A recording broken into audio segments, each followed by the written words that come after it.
my my IT band slash quad area here. It's kind of twitching a little bit now. It's just kind of cramping up. Hello and welcome to a new series on the channel where I try and tackle my half marathon PB over a 10-week training period at the Great North Run. Now this is all part of a bigger project, a bigger picture, where I take on my first marathon next year. But to start off with, I need to get to grips with a proper training block, a proper training plan, and see if I can actually improve my half marathon time, which I haven't been able to do for about 18 months now. So in this video series, it's going to be very similar to Matt Fox from Sweat Elite, his sub 220 project. I don't know if any of you guys have seen that, but for those who haven't, obviously I am going to put my own spin on this. But essentially what I'm going to do in these videos is talk about my training week through the first half of the video, and then the second half of the video is going to be one of the training days or one of the training sessions in a little bit more detail. For example, this video is going to include a track session that I did last Saturday at my local track. Current half marathon PB is 68:57 or 1 hour and 8 minutes and 57 seconds. And I would love to be able to get this down to sub 107 by the end of the year. So that's what this training block or training series is all about. Now this video is sponsored, and it is sponsored by Soar Running. As you can see from the t-shirt I'm wearing, Soar is a brand that I've worn for a very long time, but we're going to talk about that in a little bit more detail later. But yeah, for the first part of this video, I'm going to be going through my training, what I did each day, why I did it, how I felt, and why it's going to benefit me in my 10-week training block leading up to the Great North Run. So I look forward to bringing you guys along with me, and if you have any questions for future episodes, please drop them down in the comments below. And if there's anything specific you want to see, please let me know. To give you a little bit of context, I have recently come back from an injury. I was out from sessions for about 4 to 5 weeks. And the diagnosis that I got from a local physio was a hamstring tendinopathy. So I haven't 100% overcome this, but the pain is definitely more manageable, and I'm working on strengthening this every week, as you'll see in some potential videos, and also through some of the S&C that I do. So I've got my Strava up here. We're going to go through what I've done this week, why I did it, the paces that I did. You'll see on some of these activities on Strava that I've hidden the heart rate. That is purely because on certain activities I believe that the heart rate wasn't accurate. Sometimes the heart rate does go a little bit AWOL if I haven't tightened the strap. Sometimes if I go early morning, for example, I'll wear it on top of my long sleeve top, and for some reason it still detects heart rate. So yeah, that's the reason I've hidden heart rate on some activities, but for majority it will still be visible for you guys if you want to go and actually look at my Strava. This week that we're coming into here was my last week of my actual uni timetable in terms of lectures and things that I kind of had to go to. So the timetable was a little bit all over the place, but I actually had the Monday off, which was really convenient for me. So I started off the week with an easy 5 miles, didn't get up too early, just went into my local road loop. Did this in my Nike Invincible 3s, which I really like as a shoe. I'm not as much of a fan of them as the Invincible 2s, but that's a conversation for another day. Moving on, I went straight to the gym and did a S&C sessions. Now for me, S&C has been something that I do a lot, but I don't really know what I'm doing, if that makes sense. So that's something I'm really trying to combat in this series here, is trying to learn a little bit more, do a bit more research about it, and actually fine-tune my research, fine-tune my S&C. So for me at the moment, I'm really trying to work on that hamstring strength, which has been a real weakness of mine, and also that soleus, that lower calf, where I picked up that Achilles niggle not too long ago. Moving on into the afternoon, and this is where that cross training comes in. I did an easy 60 minutes on the bike. The way I'm trying to do it is every mile of running that I would have done, I'll do kind of 10 to 12 minutes of cycling. For example, I would have done an easy 5 mile there, so I've done a 60-minute easy cycle. I really struggle with getting the heart rate up for some of these cycles, even though the effort is there. So say for example an easy run, you don't want the effort too high. I still feel like I'm working pretty hard considering the average heart rate there has been 123 beats per minute. As you can see, it went up to 174 maximum. So obviously something's caused my heart rate to spike a little bit there, but the average was 123. Take the heart rate readings with a pinch of salt. I haven't worn a heart rate monitor for any of these. Moving on to the Tuesday, so the second day here. I think I had uni during the day for this, which made training a little bit awkward, but I just ended up training in the afternoon / evening. I did a solo treadmill session. Confidence isn't up there at the moment. Confidence is pretty low. So training with a group that are pretty much doing speed work, where I'm just going to get absolutely hammered from a lack of being good at speed stuff, but B, a lack of fitness. It's just not what I want to be doing for the motivation at the moment. And while I'm still testing stuff, or testing the injuries out, I like that comfort blanket of working on the treadmill. I can stop whenever I need to, I can hop off, do some stretches, anything like that if I do need to. So typically with treadmill sessions, I do set the treadmill to 1% incline, and then the volume or the speed, just depends on the treadmill that I'm working on. So at this particular gym, because I use 2 different gyms depending on whether I'm at uni or back home, basically set the treadmill to 19.5 kilometers per hour, which is actually the highest that the treadmill would go, but this turned out to be a bit of a saving grace. So I started off with a 9-minute rep, then did 6 minutes, and then a 3-minute rep, and then did some strides towards the end. So about 18 minutes of volume there, which is pretty low for me in terms of my history, but in terms of kind of coming back from injury, I've got to start off at the lower end of the spectrum, whether I like it or not. So yeah, so I started off at 19.5 kilometers per hour at this one. I think that's just about, if I had to take a wild guess, that'd be about 13 miles an hour. I'm not 100% sure. And yeah, on the 9-minute rep, this felt pretty comfortable. And then moving on to the 6, it started to feel a little bit more difficult. So it turned out to be a bit of a saving grace in the end. The treadmill kind of maxed out at my speed there. And then the 15-second strides at the end, because that was the max speed of the treadmill, I just put the incline up to the kind of hill strides, if you like. But yeah, legs feeling very rusty on this session. I wore the Puma Deviate Nitro Elite 2s, which I really like for treadmill sessions. Their grip is really nice on those treadmills where the rubber's kind of been used a lot and it's starting to get a little bit kind of slippy. I find it really works, and I always start and stop my sessions with a 2-mile warm-up and 2-mile cool-down, so I've done that on there as well. I know some people don't like people logging them as separate activities. On the Wednesday, so I had to get up fairly early for this. This was before being at uni, being at clinic, which I start at 9. So I left the house at 7:27 and went out for an easy 5-mile run along the canal or the lock in Maidstone. And this is going to be a pretty common route that you'll see. It's pretty much downhill for a K, flat for 3K, uphill for a K, and then flat for 3K. So it's just it's a pretty simple loop, and it's perfect back to my house, which I really like, basically. Feeling a little bit more rusty in these. I absolutely hate early morning runs. I never feel ready for them. And yeah, I did this in the On Cloud Monsters, as you can see below. Pace was pretty good the whole way throughout, except for the last the last K where the heart rate went up a little bit there. Moving on to Wednesday afternoons, this was after I finished uni. I went to the gym and did a 60-minute easy cycle again. It wasn't on a watt bike, so I can't connect it to my watch. Otherwise, I'll typically try and connect it to my watch to get more accurate data. I typically ride about 28 kilometers during this time. So yeah, again, average heart rate's really low, but for the kind of the effort that I'm putting in, it's probably much more of like a 140, 150 heart rate there. I don't know if that makes sense to you guys. And then in the description there, you'll say that I put Callum Elson, minutes not hours. So if anyone that's listened to the Run It 3 Ways podcast, you'll know that Callum ripped into me a little bit for posting on my Instagram that I did 440 minutes of cycling last week. Rather than putting it in hours and minutes, but that's just a little side note. Then moving on to Thursday, and now this is going to be something that I really want to incorporate more. I've learned a lot from, say, other athletes that I've spoken to, like when we went to Portugal, and a lot of, say, the Loughborough athletes. I know that a Thursday longer tempo, like a solid 5, 6, 7 mile tempo, is a real kind of staple for them. So I started off with 6K, so just under 4 miles. Set the treadmill to 18 kilometers per hour, 320 per K, 1% incline, and then again I tapped Callum in that one and just said that it was a third of an hour rather than just saying 20 minutes, just to wind them up a little bit, I guess. And that was in the Rocket X2, probably my favourite shoe at the moment, completely unsponsored. I'm just really loving the Rocket X2, I have to say. And that felt really comfortable actually. I was really impressed with how I felt for that. Average heart rate, as you can see, 148, which is pretty good for a tempo, and yeah, again, standard warm up and cool down there as well. Moving on to the Thursday. So Thursday morning, I didn't have any lectures at uni, so I headed to the gym for a kind of bit of a late morning, 11:30 start, S&C, and this is where I'm kind of really trying to target some of those weaknesses in my body, or my athletic prowess, if you like. Isometric hamstring work is really what I'm trying to do, those hamstring curls and isometric work, so where the muscle length isn't changing, so like contracting the bicep, keeping it there, and it's not getting longer or shorter. That's what I'm really trying to work, because that's one of the best ways to actually improve the strength of a muscle, specifically the tendon. So that's something I'm trying to utilise, especially on my hamstring where I've got that tendon problem on the right. Calf raises, my core workout, which you can check out up here. And then I followed it off by with some stretching. So moving on to the Saturday, which is the session you're going to see in a little bit more detail here. So I'm not going to go too much into detail in terms of paces. Started off with my 2-mile warm up, and then the session was a 10 by 300 meter session, quite a classic.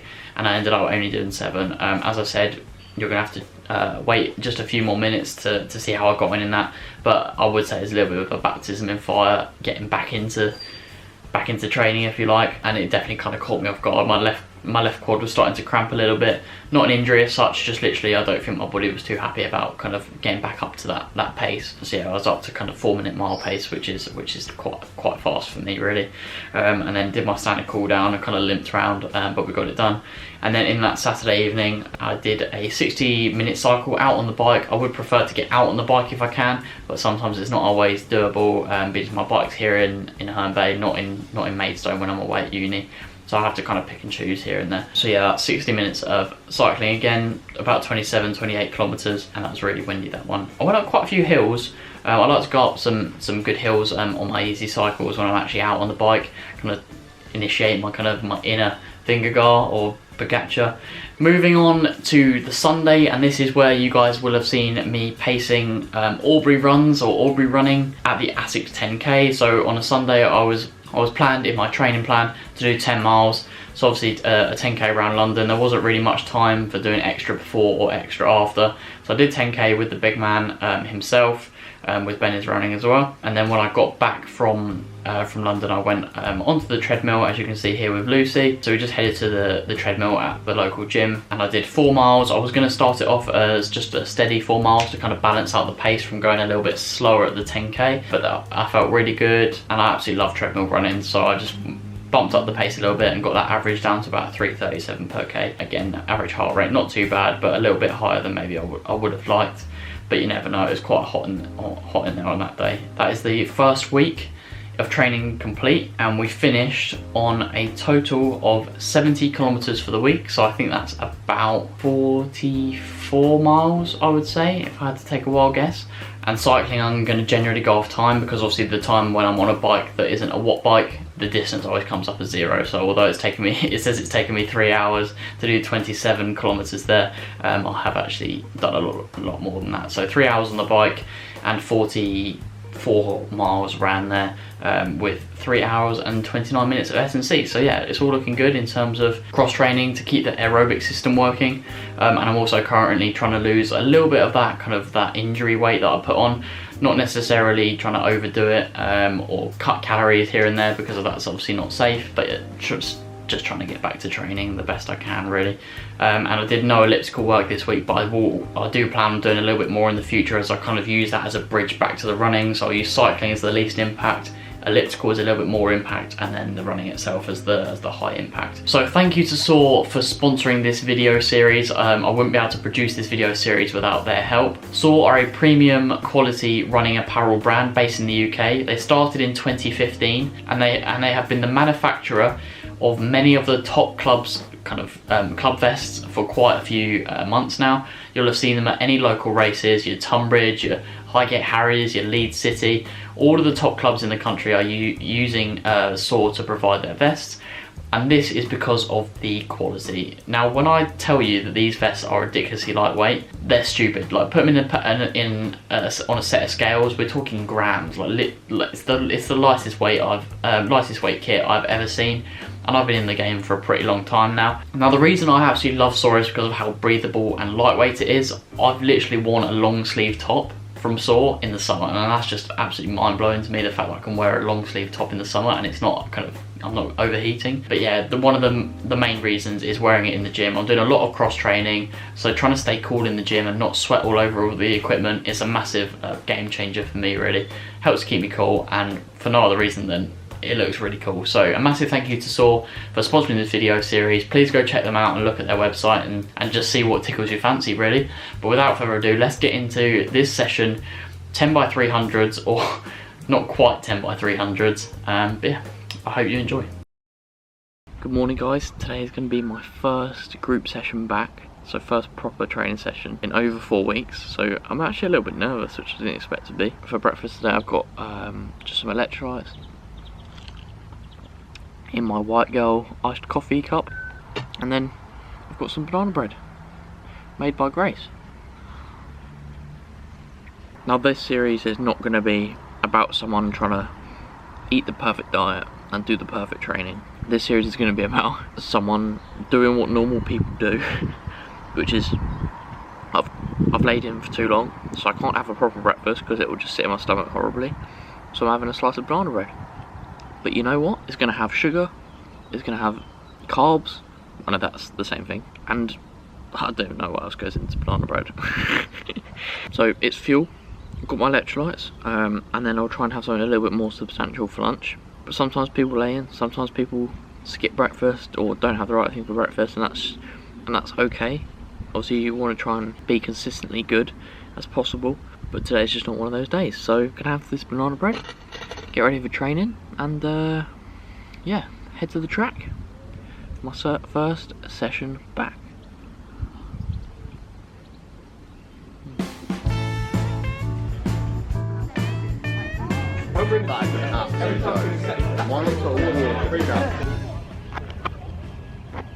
So guys, just done a 2-mile warm-up.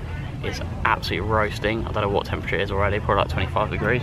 So the group today, Canterbury Endurance, I've got 10x300s of 90 seconds. So being as this is my first session back outdoors, back off the treadmill, I'm going to do the 300s, but they're going to be much more kind of threshold effort. So that kind of 80 to 90%, definitely not going to be going full guns blazing. They're going to be spiked up because they're mid-track season. Obviously I'm not training for track at the moment, so I'm just going to go for just a carbon plated shoe, just so I don't overdo it. Got the towel ready, got the Josh Kerrs on, and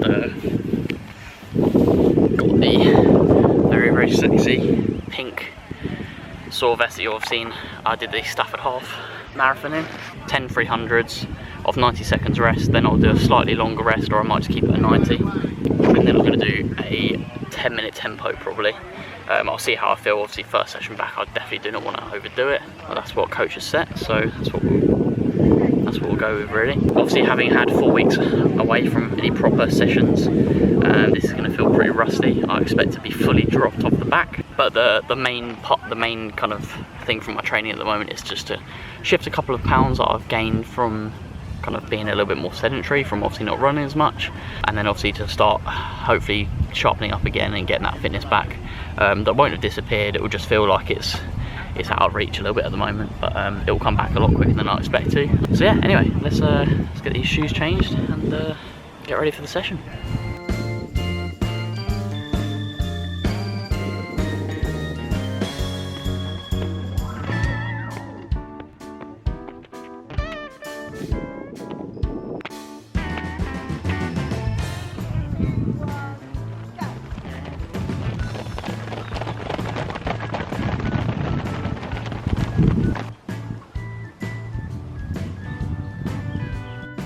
Go on, keep relaxed, stay on the person in front.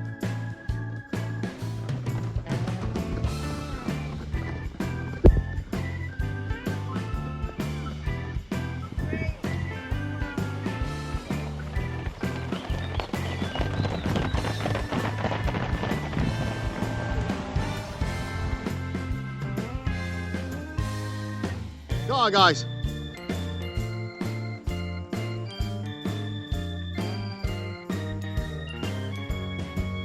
Come on, guys, go on to the one in front. Come on, 4 more, keep pushing on.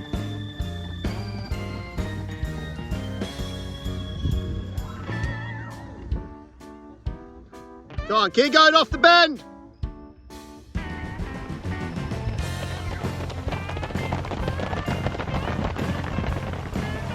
Seb's last one. Come on, don't let him get away, he's only a youngster.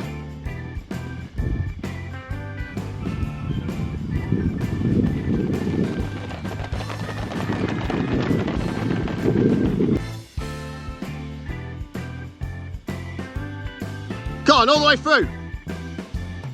Go on, guys.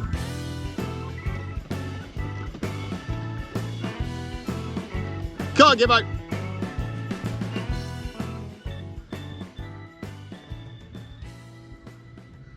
Go on, keep it relaxed.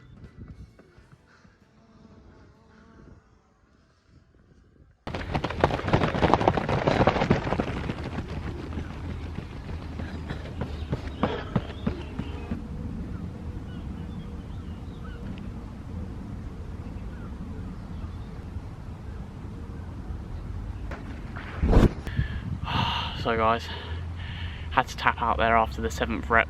My IT band slash quad area here, it's kind of twitching a little bit now. It's just kind of cramping up. I'm not someone that suffers bad with cramps, but obviously it's quite hot today. Maybe first session back, pushed it a little bit too hard maybe. So yeah, we'll see. I don't think it's an injury, I think it is literally just a bit of cramping. So I'll see how it feels later today. It's a little bit annoying, but I knew there was going to be some potholes along the way, and this is just one of those. Still got another 9 weeks of good training I can get in before the Great North Run, so definitely not writing anything off yet.